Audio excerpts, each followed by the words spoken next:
Bonjour tout le monde et bienvenue à l'activité Connais-toi toi-même, une activité d'impact qu'on fait ensemble tous les dimanches vers 11 heures, heure du Québec où je suis. Donc, si vous êtes nouveau ici sur la communauté Vivre à coup de cœur, tout ce qu'on fait, c'est en lien avec le bien-être, la santé mentale et le cheminement personnel. Mon nom, c'est Stéphanie et puis moi, je suis intervenante psychosociale depuis 28 ans, 29 ans maintenant que j'accompagne les gens dans leur cheminement. Et en fait, je suis avec vous tous les jours de l'année ici sur la communauté pour vous partager, différentes approches, des techniques, des informations, des réflexions, des exercices qu'on fait ensemble sur, différents sujets qui sont en lien avec notre bien-être, notre santé mentale. On peut cheminer ensemble, si vous avez des questions, on peut explorer vos questions ensemble. On fait ça tous les jours depuis presque 8 ans maintenant. Et en fait, l'activité Connais-toi toi-même, c'est une activité hebdomadaire qu'on fait sans relâche depuis les tout débuts, depuis, je pense, octobre ou novembre 2018. Donc, on est ensemble tous les dimanches pour faire ça parce que c'est une activité précieuse qui nous permet d'explorer différentes facettes de thématiques qui sont vraiment pertinentes pour notre cheminement. C'est vraiment, moi, j'appelle ça un déclencheur de prise de conscience.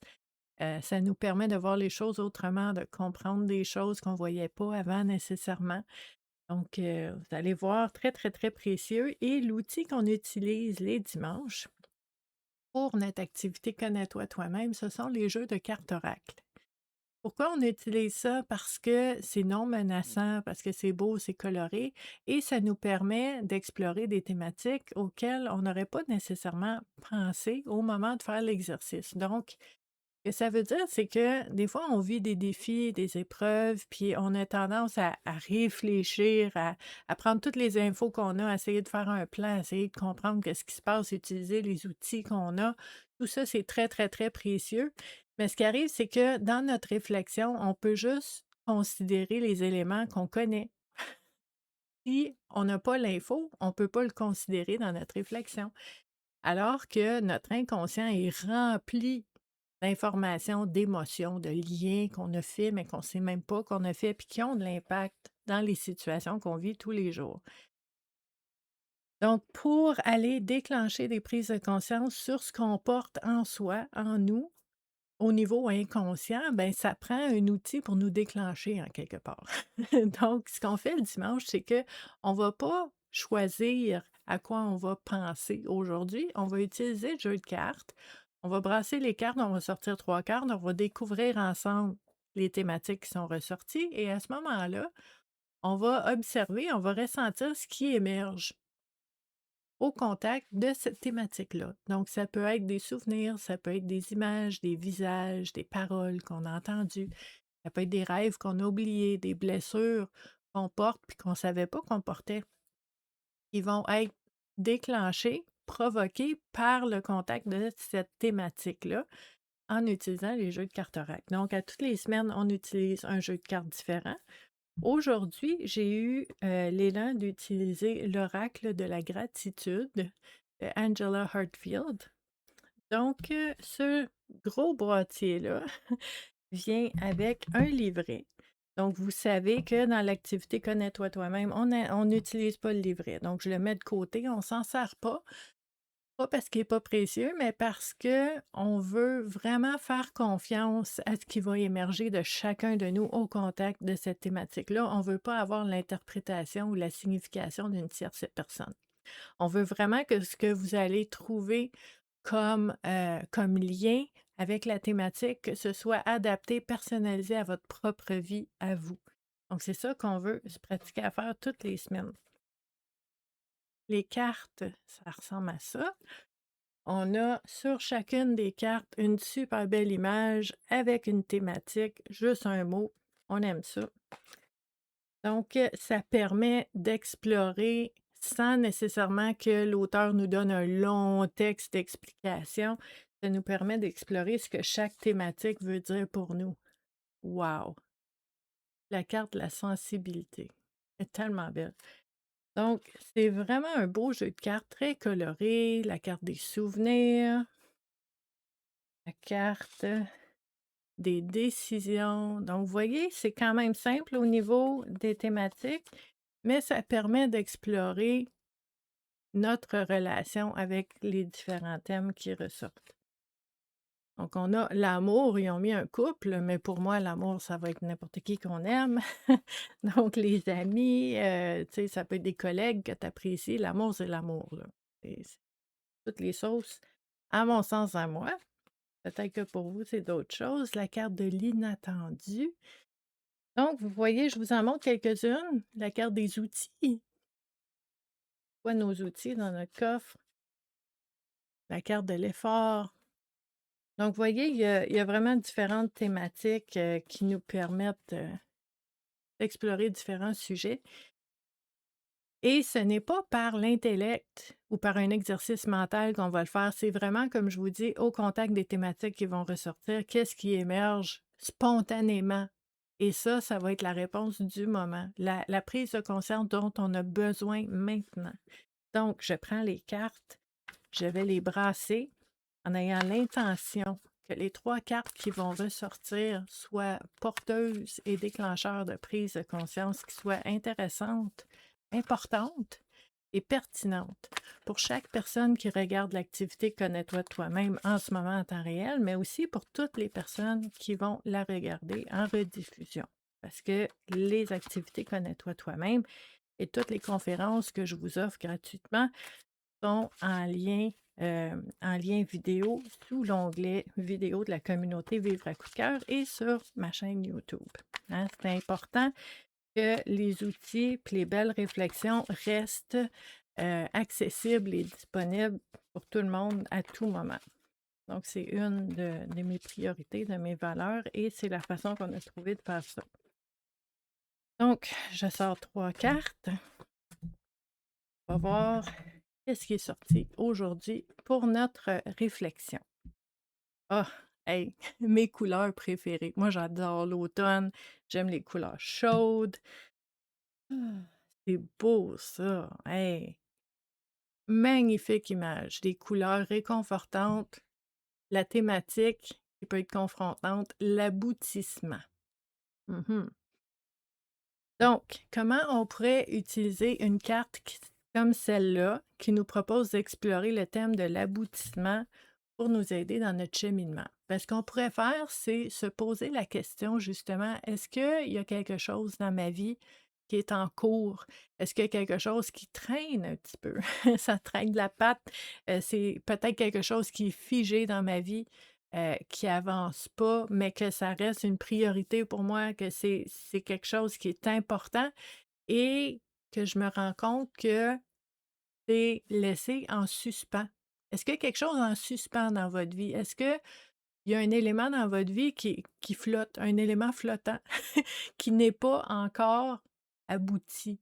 OK? Ça, c'est quelque chose qui peut être intéressant comme réflexion parce que ça nous permet de garder un œil sur les différents onglets qui sont ouverts dans notre vie, les différents projets qu'on a, peut-être les choix, les décisions, les rêves qu'on a, les objectifs qu'on a. Puis, à un moment donné, ce qui arrive, c'est que pour différentes raisons, il peut y en avoir qui restent en suspens, qui ne bougent pas, qui avancent pas, qui reculent pas, mais qui font juste rien, qui sont en flottement. Puis, de prendre conscience de ça, ça peut nous permettre de prendre le recul nécessaire puis de dire: OK, c'est vrai, j'ai ça qui est en suspens, puis ça serait important d'avancer là-dedans». Puis là, on a une carte, en fait, la carte de l'aboutissement. L'aboutissement, ça veut dire: «Je suis rendu».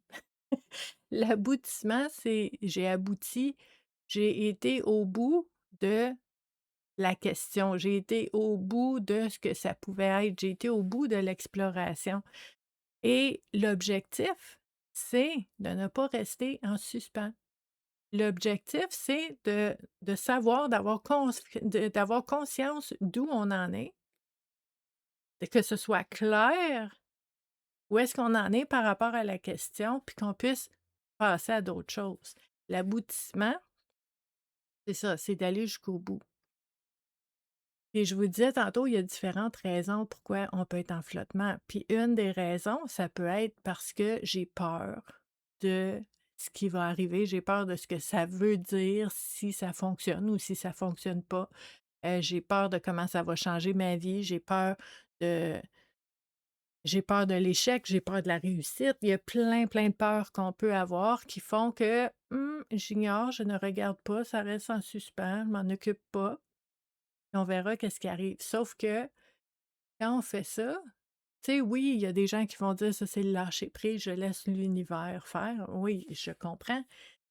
Je comprends, mais on habite sur la planète Terre, qui est une planète très, très, très physique. Il y a des objets, il y a des chaises, il y a des il y a des gestes, il y a des paroles, il y a la volonté, il y a le libre arbitre, il y a le fait qu'on prend des décisions puis que ça change notre réalité. Profitons-en, prenons des décisions, faisons des choix. Donc s'il y a quelque chose en suspens, qu'est-ce que je peux faire qui va m'aider à enfin avoir une vision claire de cette question-là? Puis j'ai envie de vous dire aussi un autre élément qu'on pourrait explorer en lien avec cette carte-là, c'est votre définition de l'aboutissement. Et pour certaines personnes, l'aboutissement, ça va être je suis au bout de la question, je suis allée jusqu'au bout. Mais tu sais, moi, j'ai envie de vous dire que dans ce que je vous propose, c'est tu sais, une définition qui est bienveillante envers soi-même aussi, dans le sens que l'aboutissement, ce n'est pas de s'acharner, puis de pousser, puis de tirer, puis d'aller jusqu'au bout pour réussir. Tu sais, je comprends au niveau compétitif, au niveau, tu sais, de vouloir réussir. Oui, c'est une façon de voir les choses, mais quand on parle d'aboutissement, c'est d'aller jusqu'au bout de ce qui est possible et raisonnable surtout pour toi. Jusqu'où tu es prête à aller. Et moi, je te dirais en tant qu'intervenante, faut faire attention jusqu'où on est prêt à aller parce que si tu es prête à aller jusqu'au bout, puis tu manges plus, puis tu dors plus, puis tu es tout à l'envers, puis tu sais plus tu qui, puis tu es confuse, puis tu plus de tu plus de point de repère, mais c'est pas grave, je continue, je lâche pas, je lâche pas. Moi, j'appelle ça de l'acharnement. Tu sais, c'est pas de la confiance, puis, de tu sais, d'être optimiste, puis enthousiaste, puis de croire, que ça peut arriver. Moi, je pense personnellement que l'aboutissement, des fois, ça peut être tu sais, j'ai fait les efforts, j'ai pris des décisions, j'ai fait des choix, je me suis respectée, je suis restée en équilibre, j'étais bien pendant que j'avançais là-dedans et je suis arrivée au bout. Je suis arrivée au bout de ça et il y a quelque chose de magnifique, de merveilleux au bout de ça. Il y a une réussite, il y a une victoire. Donc, c'est parfait. Mais des fois, à mon sens à moi, l'aboutissement, ça va être d'avoir une vision très, très claire de jusqu'où je suis prête à aller, jusqu'à à quel moment. Des fois, tu vas mettre une date. Si c'est pas réglé avant telle date, ça va avoir abouti là. C'est là. Si, on a des critères, par exemple, si je me rends compte que je mange plus ou que je mange mes émotions ou que je dors plus ou que je fais de l'insomnie ou que je commence à snapper, à grogner après les personnes autour de moi, peut-être que j'ai abouti. Peut-être que je suis rendue là où ma limite elle est pour dire: «OK, on arrête de s'acharner, on passe à un autre programme». Donc pour moi, l'aboutissement, c'est beaucoup en lien avec le respect de soi et le respect de notre état, de comment on se sent physiquement, émotionnellement, mentalement, puis de dire: «OK, jusqu'où je suis prête à aller». Et quand tu t'es rendu à cette limite-là, tu as l'aboutissement quand même, tu t'es rendu jusqu'au bout. Tu peux être fière de toi. Je me suis rendue jusqu'au bout, je me suis pas rendue malade. Moi, j'accompagne beaucoup, beaucoup de personnes en épuisement professionnel. En burn-out, des fois, c'est plutôt rare. Souvent, les gens vont me contacter quand ils sont déjà en arrêt maladie. Mais il y a des gens qui me contactent avant parce qu'ils commencent à être épuisés, sont fatigués, puis on s'en va vers on s'en va vers l'arrêt maladie, là. Mais tu sais, C'est comme: «Faut que j'aille jusqu'au bout, faut pas que je lâche, les gens comptent sur moi».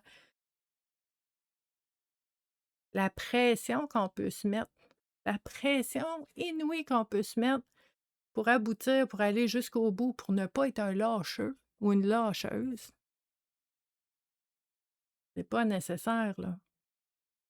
Ce n'est jamais nécessaire de se rendre malade pour faire quelque chose, pour vivre quelque chose. Puis un des éléments à explorer aussi, c'est dans le fait de faire des gestes pour essayer d'enlever l'effet de flottement, puis de vraiment avancer dans mes projets pour arriver à un aboutissement. C'est que des fois, je vais avoir besoin d'aide, je vais avoir besoin de soutien. Ça, je le dis souvent aux personnes qui ont de l'anxiété de performance ou qui vivent, différentes sortes d'anxiété aussi, puis de leur dire: «C'est pas parce que tu es capable de faire plein de choses. Tu es forte, puis tu es autonome, puis tu es responsable, puis tu es indépendante, puis tu es capable. 1000%. Je suis d'accord, tu es capable. Tu es pas obligé de le faire. Tu peux être capable et ne pas le faire». Puis là, je sais, là, gymnastique mentale pour certaines personnes parce que c'est comme: «Ben là, je peux pas». Ben oui, tu peux. Tu peux être capable de faire quelque chose, mais ça me tente pas. Je suis pas en état. Je suis fatiguée. On va le faire une autre fois. C'est correct de mettre nos limites.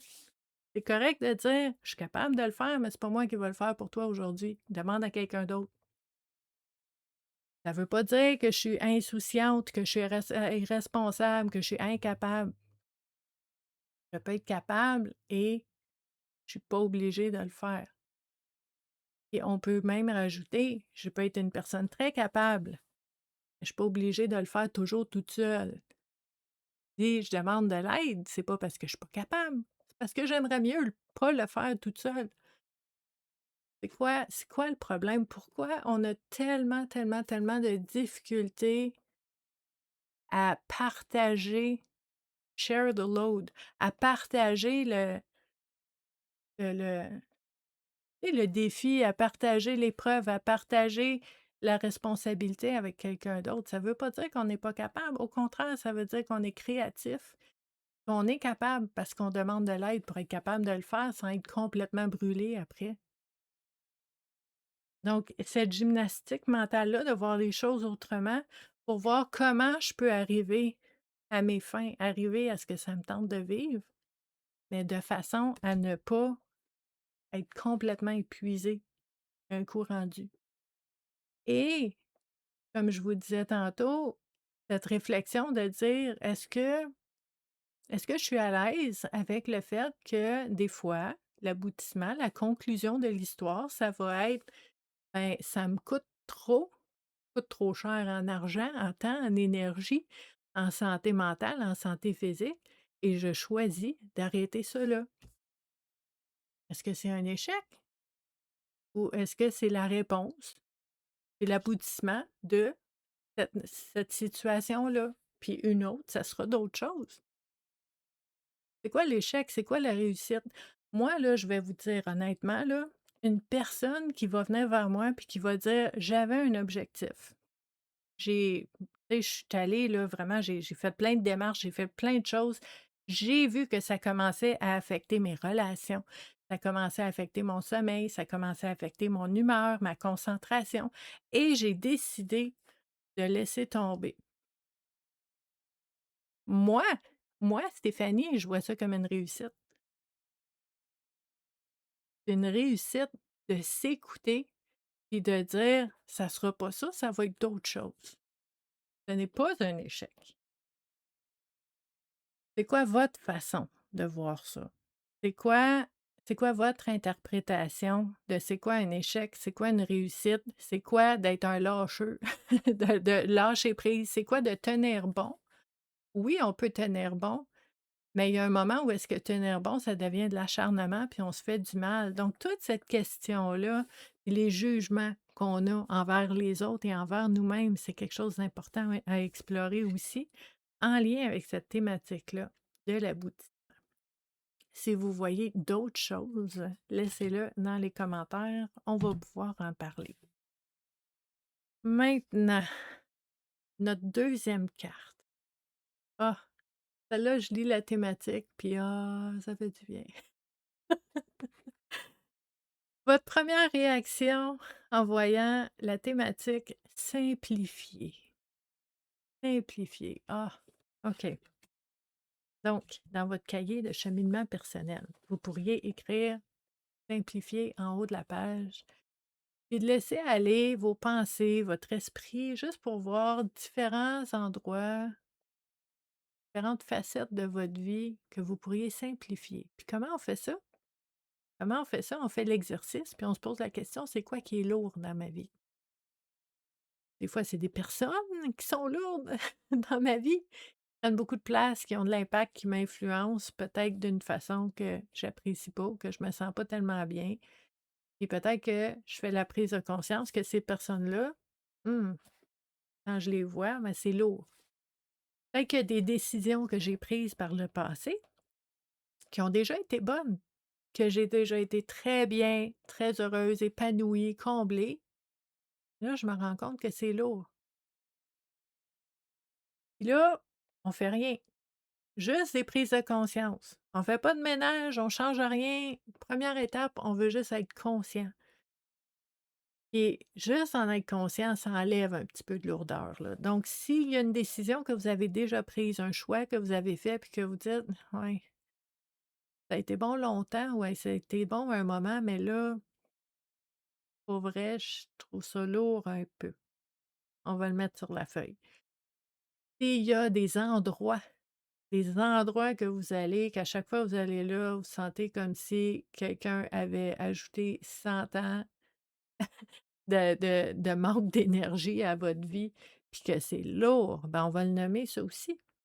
Parce que c'est important de savoir et de prendre conscience de ce qui est lourd dans notre vie, puis ça peut être des émotions aussi. Est-ce qu'il y a un état que moi je vis? Peut-être que vous êtes perfectionniste, puis ça commence à être lourd. Peut-être que l'anxiété, ça commence à avoir de l'impact un peu partout, puis ça commence à être lourd. Peut-être que, tu sais, un rêve que vous essayez d'oublier, puis vous dites: «Oh non, je peux pas», parce que bon, il y a plein de raisons qu'on s'invente pourquoi on peut pas faire les choses, puis de dire: «Ben, je peux pas, je peux pas, je peux pas», mais ça disparaît pas cette idée-là, puis ça devient lourd. C'est quoi? C'est quoi pour vous qui devient lourd? Puis après ça, l'exercice, ça va être: «Comment je peux faire pour simplifier?» Puis là, je vous le remonte encore une fois. C'est pas écrit «régler», c'est pas écrit «arranger quelque chose», c'est pas écrit «guérir», c'est pas écrit «changer», c'est écrit «simplifier». OK? Donc je vous dis pas que ce qui est lourd dans votre vie, on va le régler, on fait ce qu'il faut, on va le régler, coche ça, c'est fait, on passe au suivant. Non, non, on va simplifier. Simplifier, là, c'est un beau mot, un beau mot qui a pas de pression. C'est comme une chose à la fois, on s'ajuste, on s'adapte, on va simplifier. Donc, comment je peux faire pour simplifier? Par exemple, s'il y a une personne qui est comme un élément de lourdeur dans votre vie, ben, comment on pourrait simplifier? Ça pourrait être de dire, ben, au lieu de l'avoir à toutes les semaines, ben, se passer les visites. Vu que c'est lourd, puis ça vient me gruger, que tu sais, ça m'épuise, à la place d'avoir à toutes les semaines comme je fais tout le temps, je vais se passer les visites et en plus, je peux peut-être l'avoir moins longtemps, cette personne-là.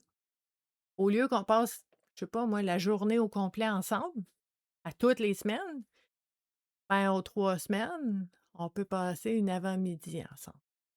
Puis là, peut-être c'est moins lourd parce que on a dit simplifier, on n'a pas dit régler. On dit pas on passe de lourd à léger, hein? Notre esprit noir ou blanc, là, yin-yang, là, a tendance à vouloir, tu sais, des catégories bien, bien distinctes. Mais moi, ce que je vous dis, c'est lourd. On va simplifier pour que ce soit moins lourd. Première étape, là. Puis à force de faire des choses pour que ce soit moins lourd, peut-être qu'un jour, on va se réveiller puis on va dire: «Hey, légèreté, merveilleux». On n'est pas obligé de passer de un à l'autre. La marche est haute des fois, là. Puis des fois, justement, on se met de la pression avec ça. Donc comment je peux faire? ici, maintenant, aujourd'hui, avec ce que je suis, ce que je connais et ce que j'ai dans ma vie pour simplifier ma vie. Qu'est-ce qui me demande de l'énergie dans ma vie? Qu'est-ce qui implique du temps? Que je mette du temps là-dessus? Qu'est-ce qui implique, une responsabilité? Puis de voir, à prioriser et ensuite de voir comment je peux simplifier ces actions-là, ces responsabilités-là, ces gestes-là. Tantôt, peut-être en demandant de l'aide, en ayant quelqu'un qui va partager ce défi-là ou cette responsabilité-là avec moi. Ça peut être une façon de simplifier. Une façon de simplifier, ça pourrait être de demander de l'aide aussi, d'aller chercher du soutien d'une personne qui va m'aider à voir les choses autrement ou à faire les choses autrement, à prendre des nouvelles habitudes. Ça pourrait être ça. Tu sais, peut-être que pour vous, quelque chose de lourd dans votre vie, ça peut être une douleur. Tu sais, tu as une douleur à l'épaule, tu as une douleur, je ne sais pas, aux mains, quelque chose, bien là, simplifier pour que ce soit moins lourd, je vais peut-être aller voir un physiothérapeute. Je vais peut-être faire, des exercices qui vont me faire du bien. Je vais peut-être faire des étirements tous les jours. Donc ça va créer une souplesse, une flexibilité, mais une légèreté aussi parce que si je me sens mieux, ça va être moins lourd. Donc c'est vraiment un élément à la fois, mais d'avoir conscience de c'est quoi les éléments qui sont lourds dans notre vie. Donc, si vous voyez quelque chose maintenant en écoutant ça, puis vous dites: «Ah oui, là, je me rends compte que telle chose, c'est lourd», vous n'êtes pas obligé d'avoir la réponse ou la solution tout de suite. Déjà, d'affirmer, de vous dire à vous-même: «Ça, c'est lourd», ben c'est déjà beaucoup. Là, après, on va voir c'est quoi les petits gestes, les petites choses, le quadruple P, le plus petit pas possible que je peux faire pour que ce soit moins lourd en premier, pas léger, moins lourd, des étapes. Puis je sais, hein, surtout quand on parle de tu sais, moi je vois ça des fois, cheminement personnel de performance, là, tu sais, hey, on veut être bon, là, puis moi j'ai compris des choses, puis j'ai avancé, j'ai évolué, puis il y a beaucoup, beaucoup d'ego, là, dans le cheminement personnel. Moi, j'ai beaucoup plus confiance en une personne qui va me dire il y a des étapes, il y a des nuances. Il y a des bonnes journées, puis il y a des moins bonnes journées. Il y a des journées les moins bonnes journées, c'est pas une rechute, là. Pas une rechute. On est humain. On est humain. Il y a des hauts, des bas. Puis la personne qui va nommer ça, puis qui va être conscient de ça, va avoir une bienveillance envers soi-même de dire: «Oui, il y a des choses que je trouve importantes, puis que j'ai compris, puis que j'ai appris, puis j'ai compris des choses à travers les épreuves». Mais l'humilité de dire: «Je ne sais pas tout, je n'ai pas tout vécu, je ne connais pas tout et des fois, je ne sais pas quoi faire». Mais à ce moment-là, le fait de l'affirmer, puis de dire par exemple, vous pourriez dire, tu sais: «J'ai une vie, vraiment je suis très heureuse, je suis comblée, je suis dans les légèretés et il y a quelque chose de lourd dans ma vie en ce moment». Moi, j'appelle ça un petit nuage gris dans mon ciel bleu. Ça existe des fois. Des fois, il y a des passages nuageux. Des fois, il y a une tempête, mais c'est un élément de tout. Pas parce qu'il y a une tempête une journée que c'est toute de la merde, là. C'est pas vrai ça. Donc c'est d'avoir ce recul-là, puis de dire: «Comment je fais pour aller vers du moins lourd pour commencer?» Donc ça, j'espère en tout cas si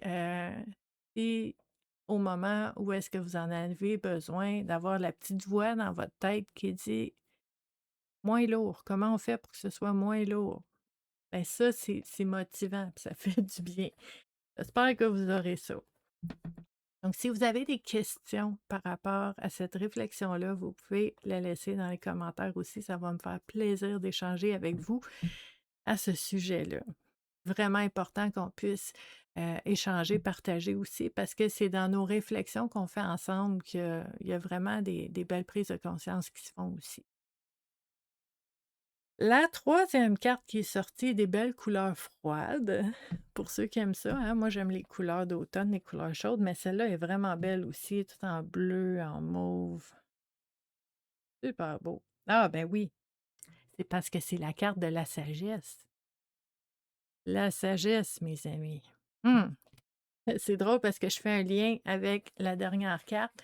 Quand on parle de sagesse, souvent, il y a de l'orgueil là-dedans, hein, tu sais. Il y a de l'ego. «Ah, je suis sage, j'ai la sagesse, j'ai» bon, je pense que faut faire attention aussi parce que souvent, souvent, souvent, puis si je vous ai déjà fait un tirage de cartes puis que cette carte-là, dans différents jeux, j'ai une centaine de jeux là, mais la sagesse, ça sort des fois. Puis, si je vous ai déjà fait un tirage de cartes, je vous l'ai déjà dit, là, je le dis à tout le monde, la sagesse, ce n'est pas ce qu'on pense. La sagesse, c'est pas comme: «Ah ouais, j'ai la carte de la sagesse», tu sais, ça m'étonne pas. Ben oui, mais c'est pas ça la sagesse. La sagesse, là, moi, quand je vois la carte de la sagesse, je sais que la personne qui est devant moi a marché à travers le feu, là. La personne qui est devant moi a eu des épreuves vraiment, vraiment, vraiment difficiles. Parce que la sagesse, c'est pas: «Ah, tu sais», non, la sagesse, c'est la récompense après l'épreuve ultime, là. La sagesse, à mon sens à moi, c'est pas quelque chose qu'on commande dans un magazine ou qu'on peut, aller, cultiver en 12 simples étapes, là.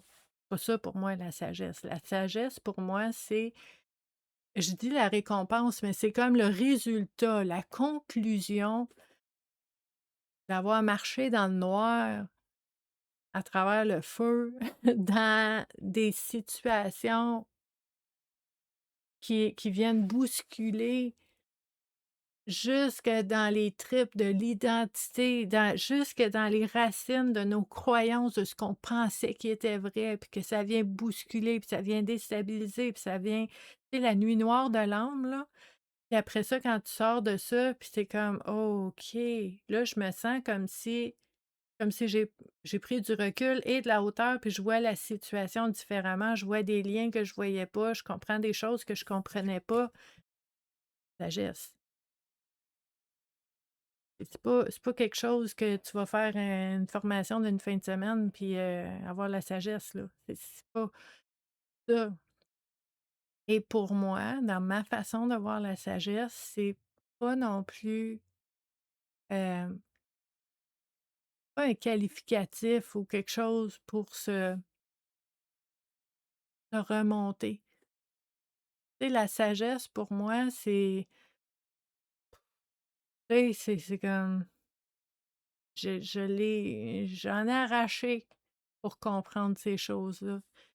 Tu sais, ça a été une grosse épreuve de comprendre ça à la fin. C'est pas quelque chose de joyeux là, la sagesse là. C'est c'est pas que c'est malheureux, mais ça vient pas du tout dans la facilité là. Ça vient à travers des moments qui bousculent. Puis tu sais, j'ai envie de dire aussi, parce que je crois aussi sincèrement que les enfants ont une sagesse immense. Ils ont pas nécessairement vécu des atrocités, sauf qu'ils ont le sens de l'émerveillement et l'innocence qui est là de voir la vie et de voir les choses différemment, que souvent on perd comme adulte. Là, on vit des choses qui vont nous ramener à ça. Mais tu sais, votre définition de la sagesse, ça va avoir un impact sur la façon que vous allez voir la vie, que vous allez vous voir vous-même, puis que vous allez voir les autres. Donc, c'est important de savoir ce que ça veut dire la sagesse pour vous. Puis, tu sais, moi, je vous ai partagé ma façon de voir ça, mais peut-être que pour vous, c'est d'autres choses, puis c'est correct aussi. c'est correct aussi. Ce que je vous dis, c'est que votre interprétation, la signification que vous donnez, la définition que vous donnez au concept ou à l'état de la sagesse, ça a un lien direct avec ce que vous dites, ce que vous faites, comment vous prenez vos décisions, vos valeurs, ce que vous acceptez, ce que vous ne tolérez pas, ça a des liens avec tout ça. Et tu sais, est-ce que la sagesse, c'est comme trop loin, trop c'est-tu trop? C'est-tu inaccessible? Ça aussi, c'est important dans votre définition. Quand vous dites qu'une personne est sage, cette personne-là est sage, sage comme une image.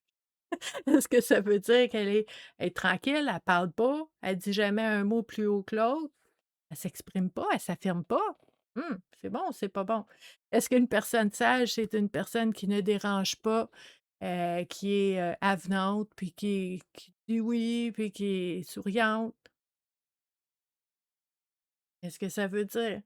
Est-ce qu'une personne sage, c'est l'ermite ou le vieux sage au sommet de la montagne que les gens, ils font de l'escalade pendant des jours de temps, puis ils arrivent, puis: «Oh, dites-moi le secret de la vie». C'est lui le sage? C'est qui le sage? C'est quoi la sagesse? Qui qui peut avoir ça? Comment ça se manifeste? Et votre définition, votre imagination, votre façon de le voir, ben, c'est ça qui vous guide. Donc c'est quand même intéressant comme réflexion.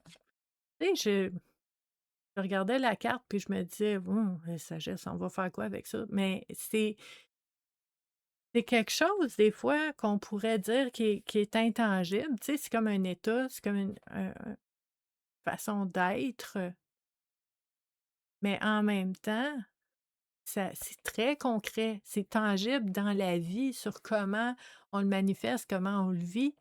Heu, tu sais, les permissions qu'on se donne ou qu'on se donne pas. Puis, tu sais, je reviens à l'activité «Connais-toi toi-même». Le livret, là, on s'en sert même pas, on met ça à côté. Est-ce que tu as confiance? Est-ce que tu as confiance en ton instinct? À ce qui émerge de toi, à ta sagesse intérieure qui sait qu'est-ce que toi, tu as besoin de savoir maintenant en lien avec ces cartes-là? Et même si c'est très différent de ce que moi je vous partage, parce que ça, c'est les liens que moi je fais, ce qui émerge pour moi, mais peut-être que toi, c'est d'autres choses. Il n'y a pas une bonne mais une mauvaise réponse. Il y a celle qui est adaptée à ta vie puis à toi, puis que tu as besoin maintenant. C'est ça la sagesse aussi, de faire confiance à notre instinct, à notre intuition, à notre savoir qui sait, sans savoir comment on sait. Et cette sagesse-là, elle n'est pas prétentieuse, elle n'est pas orgueilleuse. Hem, tu sais, puis je vous disais tantôt avec l'autre carte, au niveau de la performance dans le cheminement personnel, la spiritualité de performance, les experts, minute, on est sur la planète Terre, OK? Même les personnes, je sais pas moi, les grands conférenciers de renommée, des gens qui ont écrit des livres extraordinaires là, que je relis, puis je relis, puis je relis parce que ça fait du bien, puis c'est donc beau, puis ça fait du sens. Mais toutes ces personnes-là sont sur la terre ou ils ont été sur la terre. Puis la terre, c'est une école. Fait que la personne qui sait tout, puis qui peut affirmer tout savoir: «Je vais te sauver, je vais t'aider, je vais te dire la réponse». Tu es sur la terre comme moi ici là, minute. Puis moi, je suis sur la terre comme toi. On a vécu des choses, on a, tu sais, au niveau de l'introspection, puis d'aimer se poser des questions, puis tout ça, bon, on va peut-être s'amuser, puis avoir quelques pépites de pistes de réflexion ou de solutions qui font du sens. Puis oui, on peut s'entraider, mais on est tous ici sur la terre, dans la plus grande école de l'univers pour apprendre. Fait que la sagesse, à mon sens à moi, elle n'est pas ultime, optimale, puis à côté au bouchon, là, il y a toujours de la place pour plus. On peut toujours apprendre d'autres choses.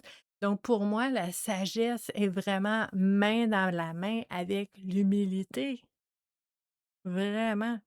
Fait que pour moi, le plus que tu en mets, puis le plus que tu sais, puis je sais dans le marketing, puis la vente, puis tout ça, là, tu mets plein la vue.